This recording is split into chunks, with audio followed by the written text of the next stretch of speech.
My name is Mabel, and I'm 34 years old. 3 days ago, my mother called me for the first time in 8 months. Not to ask how I was doing. Not to hear about her grandchildren she's never visited. She called to tell me I needed to sell my husband's land. $3 million. In 2 weeks. To save the family from bankruptcy. The same family that didn't invite me to Christmas dinner because my husband wouldn't fit in. The same mother who told my sister's children that Aunt Mabel married beneath her. The same sister whose genius husband once called Ethan a glorified dirt digger to his face. And now they need us. Before I tell you what happened at my mother's 60th birthday party, what was revealed, and the choice I made, please take a moment to like and subscribe. But only if you genuinely enjoy this story. Drop your location and local time in the comments. I'd love to know where you're listening from. Let me take you back to where this really began. 7 years ago, I was the daughter my mother bragged about at every garden party.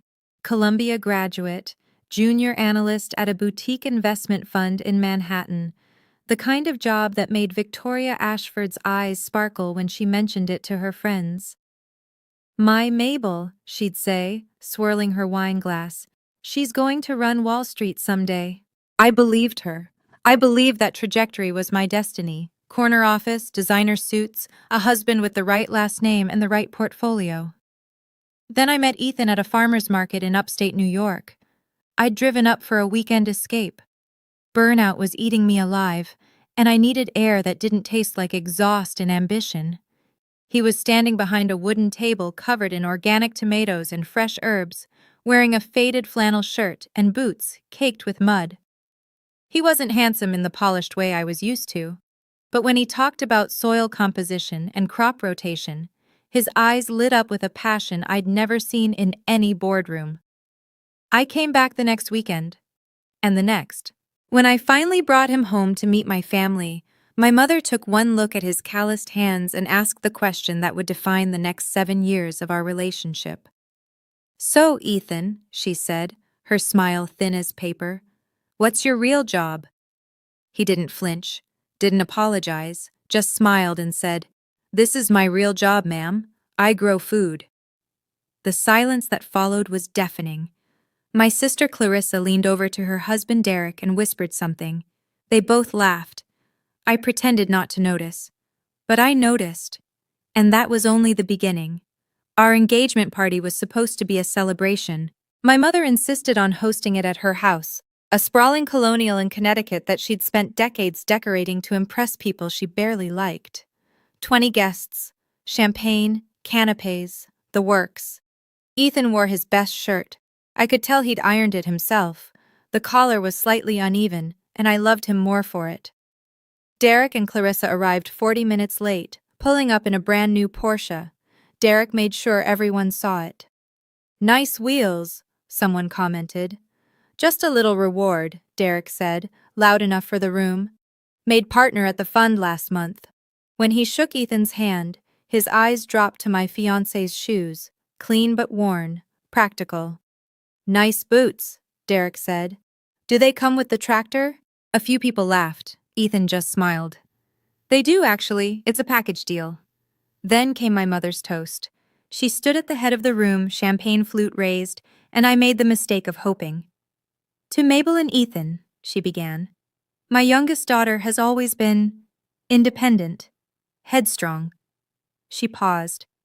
"I just hope, in a few years, she won't regret throwing away everything she worked for this." She gestured vaguely at Ethan, at us, at the life she couldn't understand. I looked at my father. Robert Ashford sat in the corner, staring into his whiskey, saying nothing. But my grandmother, Grandma June, reached over and squeezed my hand under the table. "I like him," she whispered. "He's real." That night, lying in bed, I made a decision. I would leave New York. I would build a life with Ethan, and I would stop waiting for my family to see what I saw. I just didn't know it would take 7 years for them to come crawling back. Vermont welcomed us like an old friend. We bought 200 acres of rolling farmland an hour outside Burlington. The house was a fixer-upper, drafty windows, a kitchen from the 70s, a porch that creaked like it was telling secrets. But it was ours. Ethan threw himself into the work. Dawn to dusk, sometimes later. He built raised beds, installed irrigation systems, negotiated with suppliers. I learned alongside him how to read soil, when to plant, what the weather meant for our crops. Within 3 years, our organic produce was selling at 6 farmers markets across the region. Within 5, we had contracts with 3 high-end restaurants in Burlington. And then came Lily. Our daughter arrived on a snowy February morning, screaming her lungs out like she had opinions already. 2 years later, Noah followed, quieter, watchful, with Ethan's steady eyes. I had never been happier, but there was something I didn't talk about. Something Ethan asked me to keep quiet. His work hadn't stopped at farming. During our first winter, while I thought he was just reading agricultural journals by the fireplace, he was actually finalizing patents, running calculations, taking calls with investors he'd known from another life, a life before the flannel shirts and muddy boots, a life at MIT. Ethan had a PhD in agricultural engineering. His thesis on precision farming technology had caught the attention of venture capitalists years ago, but he'd walked away from academia, from the startup offers, from all of it. Until he didn't. He built his company quietly, no flashy launches, no press releases, just steady growth, real solutions, and clients who valued results over hype. They don't deserve to know, he told me once, meaning my family, and I don't need their respect. I never argued, but I always wondered, what would happen if they found out? The call came at 11 p.m. on a Tuesday. I was half asleep, one hand on Noah's back as he finally drifted off after a nightmare. My phone buzzed on the nightstand, and I saw my sister's name, a name that hadn't appeared on my screen in 8 months. Clarissa? She was crying. Not the delicate, performative tears I remembered from our childhood when she wanted something from Dad. These were ugly sobs, ragged and desperate. Mabel, I need your help, her voice cracked. We're in trouble. Real trouble. I stepped out into the hallway, closing Noah's door softly behind me. What kind of trouble? Derek made some bad investments. He lost everything. The house, the cars, our savings. It's all gone. I leaned against the wall, processing. How much? $3 million. We need $3 million in 2 weeks, or Mom loses her house too. She put up the Connecticut property as collateral for Derek's trades. My stomach dropped. She did what? She believed in him. Clarissa's voice turned defensive, then crumbled again. We all did. And now you want me to, what, sell our land? It's just dirt, Mabel. You have hundreds of acres. Just sell a piece of it. Help us. I heard Ethan's footsteps behind me. He'd woken up, watching from our bedroom doorway with quiet concern. I need time to think, I said. Time? We don't have time. Clarissa's desperation curdled into something uglier. You owe us. We're family. Family, I repeated. The word tasted strange in my mouth. I'll call you tomorrow. Call. I hung up before she could respond, but as I stood there in the dark hallway, her voice echoed in my head, specifically, one fragment that didn't make sense. Derek said your husband's company was supposed to fail. It was supposed to fail. What did that mean? I couldn't sleep that night. After Ethan went back to bed, I sat at the kitchen table with my laptop, the blue light harsh against the darkness. I typed Derek's name into Google, adding hedge fund and investment. The results loaded slowly. Then I saw it. Mitchell Capital Partner, Derek Mitchell, terminated following internal review. The article was 6 months old. It described Derek's departure from the fund as mutual, the corporate euphemism for getting pushed out. No details on why, but reading between the lines wasn't hard. Something had gone wrong, badly wrong. I kept digging, A financial forum mentioned his name in a thread about aggressive short positions. Someone had posted, "Anyone else see Mitchell's bet against that agri-tech startup? Dude went all in. Absolute madman." Agri-tech.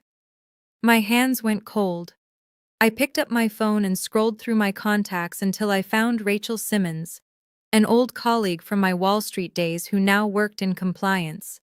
She answered on the third ring, her voice groggy. "Mabel? It's midnight." "I know, I'm sorry, I need a favor." "This better be good." "Derek Mitchell, you know him?" A pause, then a dry laugh. "Everyone knows Derek Mitchell, or knew him. That guy's a joke now." "What happened?" "Massive short position. He bet against some sustainable farming tech company, bet his entire net worth that they'd tank. And? Stock went up 340%. He got absolutely wiped." Rachel yawned. "Whoever runs that company must be laughing their ass off. Derek bet everything on them failing. Poetic, really." I stared at the wall. Whoever runs that company. "Thanks, Rachel. I owe you." "You owe me brunch. Call me next time you're in the city." I hung up and walked slowly back to the bedroom. Ethan was awake watching me. "You found out," he said. It wasn't a question. I sat on the edge of our bed, the phone still warm in my hand. "How long have you known?" Ethan rubbed his eyes, then sat up against the headboard. In the moonlight through our curtains, he looked tired. Not guilty, just tired. "About 8 months." 8 months. I let that sink in. "And you didn't tell me." "I didn't want to hurt you." He reached for my hand, and I let him take it. The quarterly shareholder reports showed unusual short activity. I had our CFO look into it. Derek's name came up. "He bet against your company." "Our company," Ethan corrected softly. "And yes, he did." I thought about all those years of sneering comments, the way Derek looked at Ethan like he was something to be scraped off an expensive shoe, the dirt digger remark that still made my jaw clench. "He wanted you to fail." "He needed me to fail." Ethan's voice stayed calm, but I heard the steel underneath. "He hated that you chose me over whatever he thought you should have chosen. Someone like him, I guess. It wasn't enough to look down on me. He wanted to profit from my destruction." "And you just let it happen?"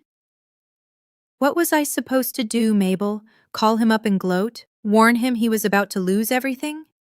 Ethan shook his head.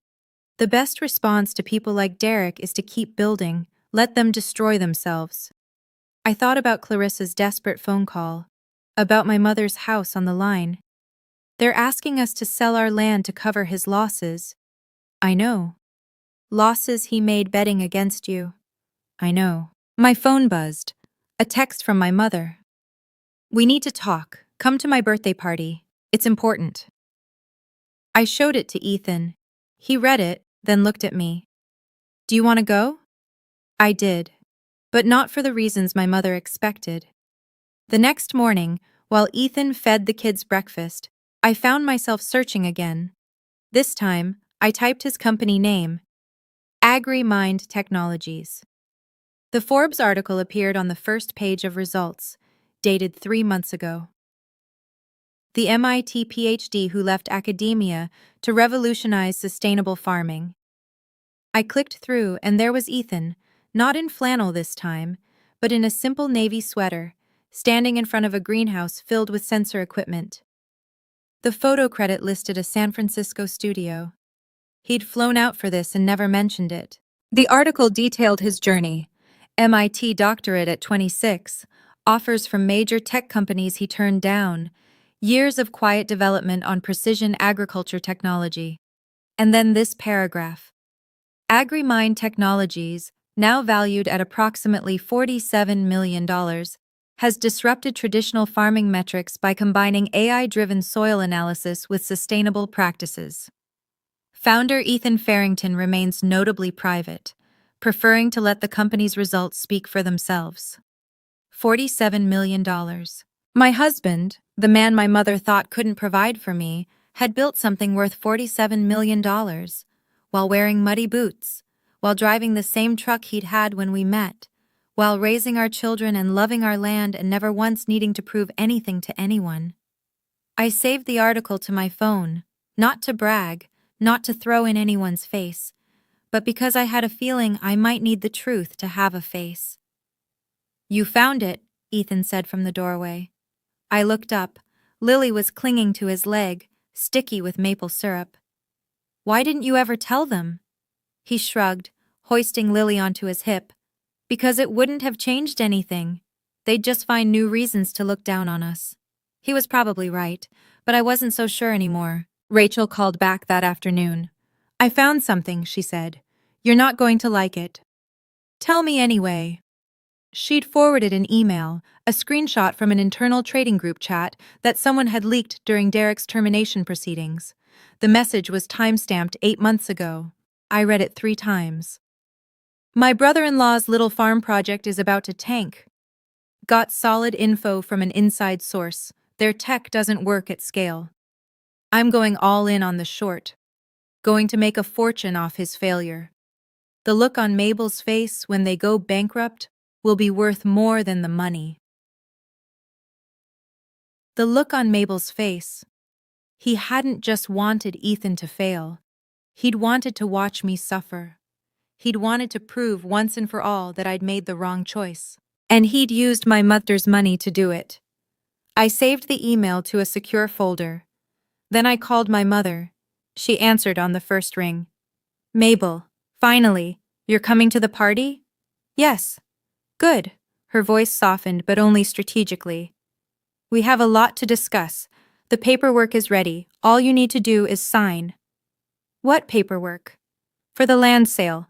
Derek's handled everything. It's very straightforward." I almost laughed. Derek's handled everything. Of course he had.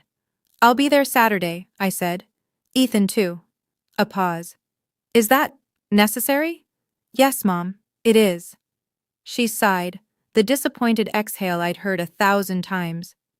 "Fine. But please, Mabel, don't make this difficult. We're family." I hung up without responding. Saturday. My mother's 60th birthday party. 40 guests. A contract I was expected to sign in front of everyone. They wanted to use social pressure to corner me. They had no idea what was coming. The restaurant was exactly what my mother would choose.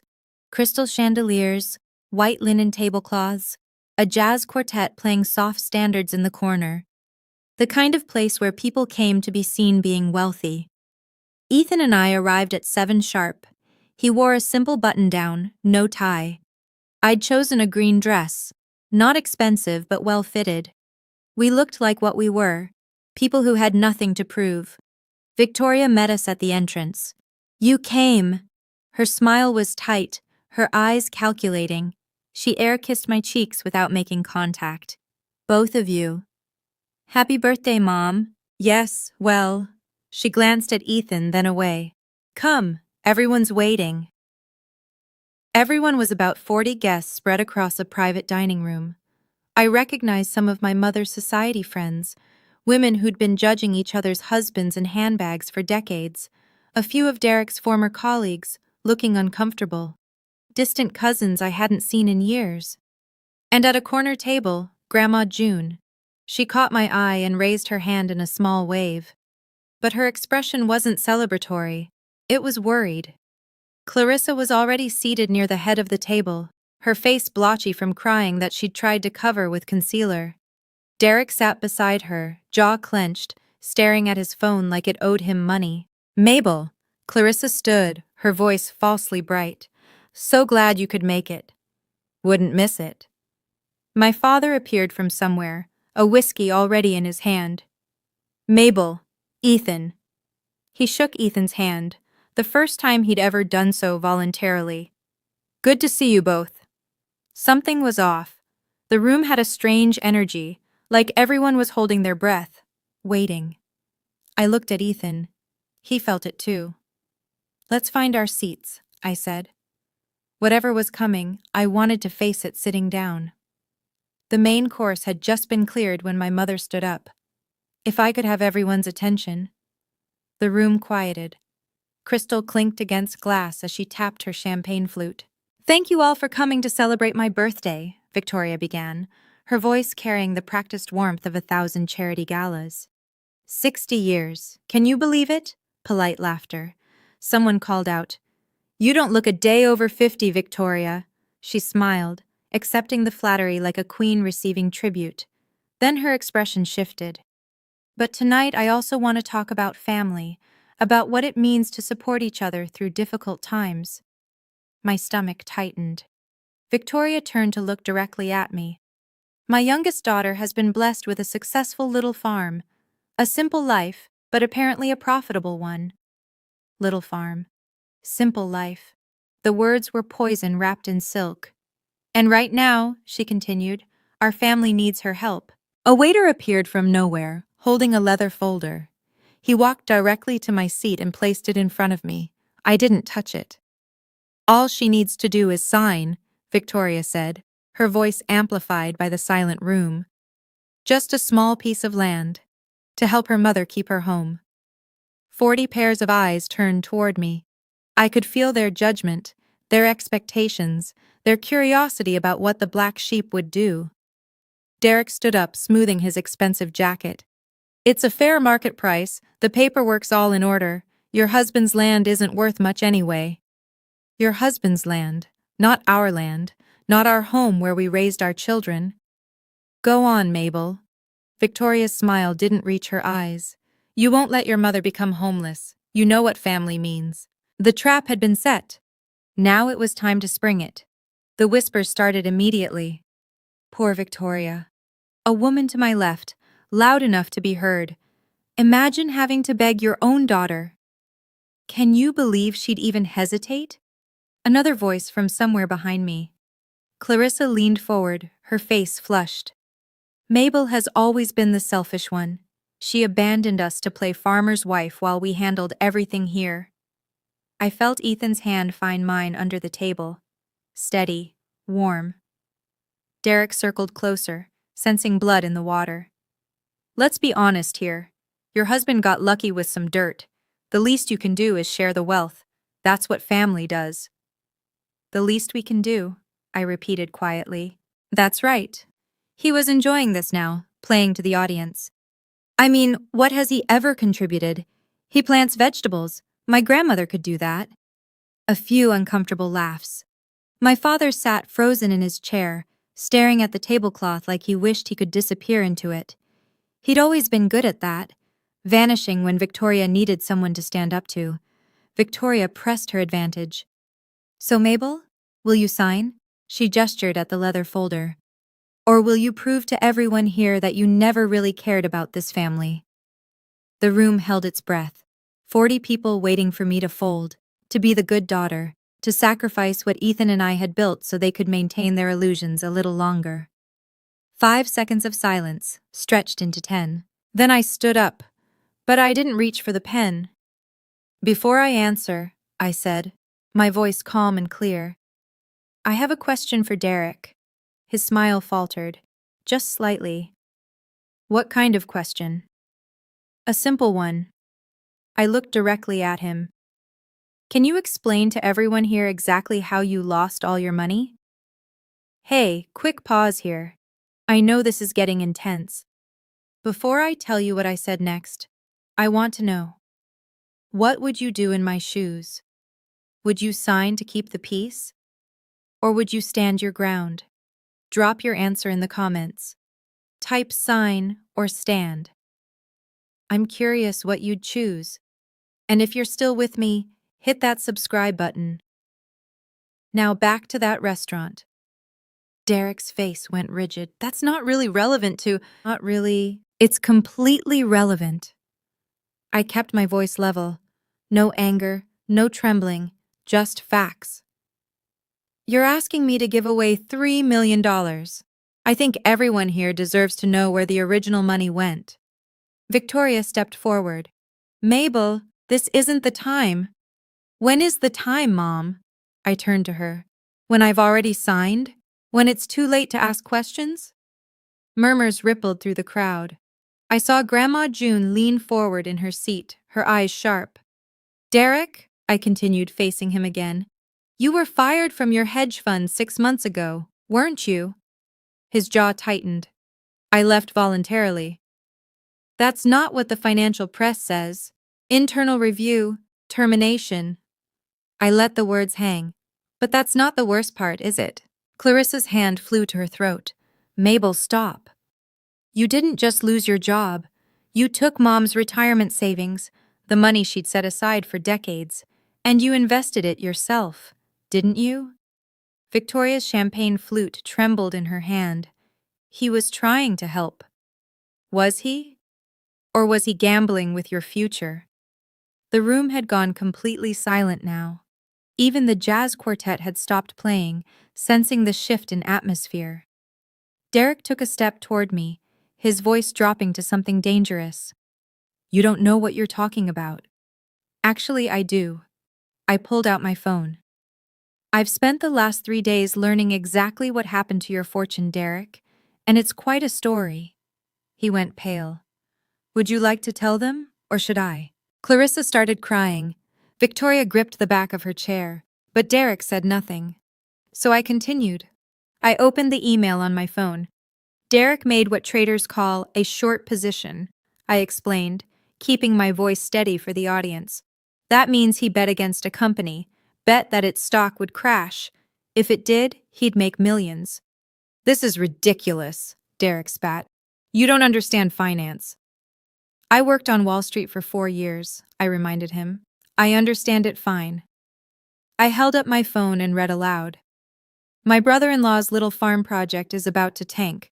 Got solid info from an inside source. Their tech doesn't work at scale. I'm going all in on the short.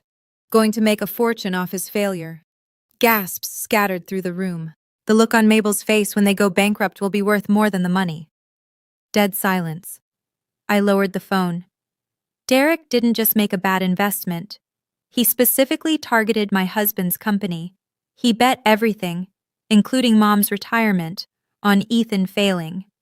Victoria's face had gone chalk white. Derek, is this true? He couldn't meet her eyes. I had good information. It should have worked. He wanted us to fail, I said. He wanted to profit from destroying us, not because it was smart business, because he hated that I chose Ethan over someone like him. Clarissa's sobs grew louder. Several guests were already gathering their things, looking for exits. And the company? Derek's voice cracked. What happened? What?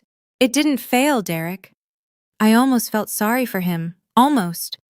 It grew 340% in the past year. His legs seemed to buckle slightly. You lost everything betting against a company worth $47 million.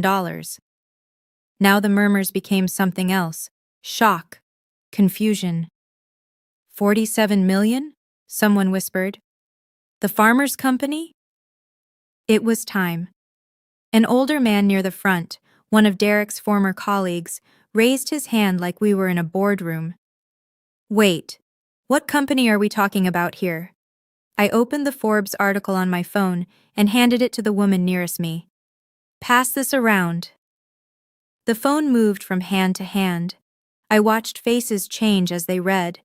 Confusion giving way to disbelief, giving way to something like awe. The MIT PhD who left academia to revolutionize sustainable farming, someone read aloud. AgriMind Technologies, valued at $47 million. Founder Ethan Farrington. The name landed like a bomb. Derek shoved through the crowd to grab the phone. His hands were shaking as he stared at the screen, at the photo of Ethan in his navy sweater, standing in front of his greenhouse. That's bullshit. His voice had gone hoarse. He's just a farmer. He plants vegetables. Ethan had been silent this entire time, sitting calmly beside me. Now he stood, and somehow the room felt smaller. I am a farmer, he said, his voice quiet but clear. I'm also an engineer. I have a doctorate from MIT. He paused. The two aren't mutually exclusive. You could have heard a pin drop. Victoria's champagne glass slipped from her fingers, shattering on the marble floor. Nobody moved to clean it up. From the corner, Grandma June's voice rang out, thin but triumphant. I always said he was the smartest one in this room. She was smiling now, her eyes bright. Nobody listened. The room erupted. Whispers, exclamations, guests pulling out their own phones to verify what they'd just heard. And Derek just stood there, the Forbes article glowing on the screen in front of him, watching his entire narrative collapse.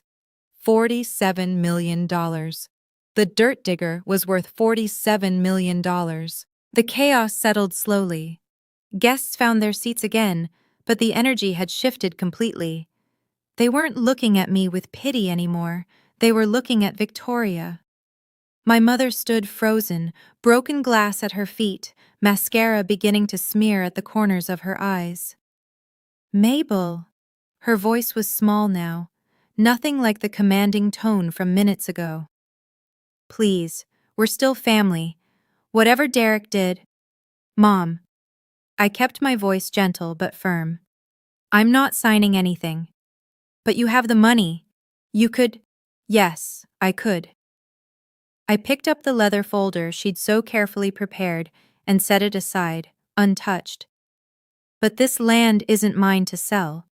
It's Ethan's legacy for our children, our home. And I don't have the right to give that away. Clarissa lifted her tear-streaked face. So you're just going to let Mom lose everything? You spent 7 years telling me I made a mistake, I said, addressing the whole room now. You excluded me from Christmas. You told my nieces that I chose poverty. You cut me out of family photos because Ethan wouldn't fit the aesthetic. Victoria flinched. And now you're asking me to sell our land, our children's inheritance, to cover losses from a bet made against us. I let that sink in. Think about that. We didn't know, Victoria whispered. I didn't know what Derek was doing. Maybe not the details, but you gave him your retirement money without asking questions, because you believed in him. In the image he projected. I paused. You never believed in us. The words landed hard. I saw my mother sway slightly. Having money doesn't mean I owe it to people who spent 7 years hoping I'd fail. Nobody spoke. The leather folder sat on the table between us, unsigned. Ethan placed his hand on my shoulder and stood. The room went still again. Mrs. Ashford. His voice carried effortlessly, calm and measured. I never needed your approval. I stopped expecting it a long time ago. Victoria couldn't meet his eyes. But I also never wished you harm. Mabel loves you, even when you've made it difficult. He let that settle. So I want to make something clear. He took a step forward. I won't sell our land. That's not negotiable. But I'm willing to help you keep your house. Victoria's head snapped up. What? A personal loan. Enough to cover the immediate mortgage payments and give you time to sort out the rest. He paused.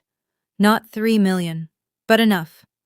Hope flickered across Victoria's face, desperate, grasping hope. But there are conditions. Derek, who had been skulking near the wall, stiffened. 1. Derek repays every cent with interest over 5 years. Documented, legally binding. Ethan's gaze shifted to my brother-in-law. 2. He gets professional help for the gambling problem. Verified attendance. 3. You never ask us for money again, ever. I'm not taking charity from him, Derek snarled. Ethan didn't blink. Then don't. But that's the only offer you'll get from us. Clarissa grabbed Derek's arm. Derek, please. This is humiliating. Derek shook her off. You expect me to take a handout from the guy He stopped himself, but everyone heard what he didn't say, the guy I tried to destroy. This isn't revenge, Ethan said quietly. This is a boundary. Learn the difference. Victoria looked between her son-in-law and her youngest daughter's husband. The choice was written on her face. Pride versus survival. She didn't answer, but Derek was already grabbing his jacket, storming toward the exit. This isn't over, he spat. Nobody stopped him from leaving. Okay, I need to pause here. That moment, when Ethan laid out those conditions, I saw my mother's face change. She finally understood something she'd missed for 7 years. We weren't the ones who needed them. They needed us. What do you think happened next? Did she accept? Did Derek come back? Drop your prediction in the comments before I continue. And if you're enjoying this, share it with someone who needs to hear this story. The restaurant door slammed behind Derek. For a moment, nobody moved. Then Clarissa let out a broken sob and ran after him, her heels clicking against the marble floor. The spell shattered. Guests began reaching for their coats, making excuses. Lovely party, Victoria. We should do this again sometime. So sorry about everything. They couldn't get out fast enough. Within 10 minutes, the room that had held 40 people was nearly empty. Just the family remained. My mother, my father, Grandma June, Ethan, and me, and broken glass still glittering on the floor. Victoria lowered herself into a chair. She looked older suddenly, the careful facade cracked beyond repair. Her 60th birthday party had become the night her entire social image collapsed. My father moved first. "I'm sorry, Mabel." I turned to him. Robert Ashford had his hands in his pockets, shoulders hunched like a man finally facing something he'd spent decades avoiding. "I should have said something, years ago, when your mother first—" He struggled for words. "I was a coward. I let her run everything. I let her push you away. And I'm sorry." The apology hung in the air. "It's a little late, Dad." "I know." His voice cracked. "But I'm saying it anyway. For what it's worth." Something in my chest loosened. Not forgiveness, not yet, but something adjacent to it. Grandma June rose from her corner table and walked over to embrace me. Her arms were thin, but surprisingly strong. "I'm proud of you," she whispered against my hair. "Your grandfather would be too." I held her tight. Behind us, Victoria remained in her chair, staring at the unsigned contract on the table. She hadn't said a word since Derek left. I wondered if she ever would. A week later, the updates started trickling in. Clarissa called first, not to apologize but to tell me she and Derek were separating. She'd discovered credit card statements he'd hidden, debts she'd never known existed. "I don't know who I married," she said, her voice hollow. "I thought I knew." I didn't say I told you so. There was no satisfaction in it. Victoria sold the Connecticut house, not because she had to, Ethan's loan offer still stood, conditions and all, but because she couldn't face the neighbors. Word had spread. By the morning after the party, her phone had stopped ringing. She moved to a smaller condo in Hartford. Clean, practical, nothing like the showpiece she'd spent 40 years curating. She didn't call me. No apology, no acknowledgement of what had happened. But no accusations either. Just silence. My father, though, Robert, surprised me. He called every Sunday. Short conversations at first, awkward and halting. "How are the kids? How's the farm? Weather treating you well?" But he kept calling, week after week. For the first time in 7 years, my father was trying. Grandma June did more than try. She bought a train ticket and showed up on our porch 2 weeks after the party, a suitcase in one hand and a tin of homemade cookies in the other. "I'm staying a month," she announced. "I want to know my great-grandchildren properly." Lily and Noah adored her. She taught them to play cards, told them stories about the farm their great-great-grandfather had owned, let them help her bake. I watched them together one afternoon, June laughing as Noah tried to crack an egg, shells everywhere, and felt something I hadn't expected. Not victory, relief. There's a difference. A small one, but important. I was sitting on the porch when it finally hit me. Late September. The leaves were just starting to turn, and Ethan was out in the field with the kids, teaching Lily how to check soil moisture. Their laughter carried across the farm like music. 7 years ago, I'd been terrified. Not of leaving my job, not of starting over, but of losing my family. I'd spent so many nights lying awake, wondering if they were right. If I was throwing everything away for a man they'd never respect. I'd been waiting for them to see me. To really see me. Not the Columbia graduate, not the Wall Street analyst, not the daughter they wanted me to be. Just me. Mabel. With dirt under my fingernails, and a man who grew tomatoes and happiness in equal measure. But I'd been waiting for people who were looking in the wrong direction. You okay? Ethan had appeared on the porch steps, Noah on his shoulders, Lily trailing behind with a fistful of wildflowers. Yeah, I smiled. Better than okay, actually. He sat beside me, settling Noah between us. Lily climbed onto my lap, presenting her flowers like treasure. For you, Mama. They're beautiful, baby. Ethan caught my eye. You're thinking about them. A little. And? I watched the sunset paint the fields gold. I think I'm done waiting. He nodded. He understood. Boundaries aren't punishment. They're protection. For yourself. For the people who matter. For the life you've built. I couldn't make my mother love me the way I needed to be loved. Couldn't force Clarissa to see past her own insecurity. Couldn't fix what had been broken for decades. But I could choose differently. I had Ethan, Lily, Noah, Grandma June, and a father who was finally trying. That was enough. That was more than enough. A month later, Grandma June came down for Lily's 6th birthday. We held it on the farm. Nothing fancy. Just a picnic table covered in wildflowers, a homemade cake with lopsided frosting, and enough laughter to fill a cathedral. After the candles were blown out and the kids had run off to chase fireflies, June sat beside me on the porch swing. I have something for you, she said. From her pocket, she pulled a small velvet box. Inside was a ring, antique gold with a tiny sapphire. Simple, beautiful. This was my mother's, June explained. And her mother's before that. I was saving it for the right moment. Grandma, not for you. She smiled. For Lily. When she's old enough. I want her to have something from the women who came before. I took the box carefully, feeling the weight of generations. Your mother might never understand, June said softly. She's too caught up in what things look like to see what they are. But I understand. And I'm glad, so glad, that you chose happiness over approval. I leaned into her, this tiny, fierce woman who'd been my anchor when everyone else drifted away. Thank you, Grandma, for everything. Just keep being yourself, sweetheart. She patted my hand. The ones who matter will find their way to you. The rest? Let them go. We sat in comfortable silence, watching the fireflies dance across the darkening fields. My mother hadn't called. Clarissa was still sorting through the wreckage of her marriage. But my father had sent Lily a birthday card with a check inside and a note that said, I'm sorry I missed so many. I won't miss more. It wasn't a perfect ending, but it was real.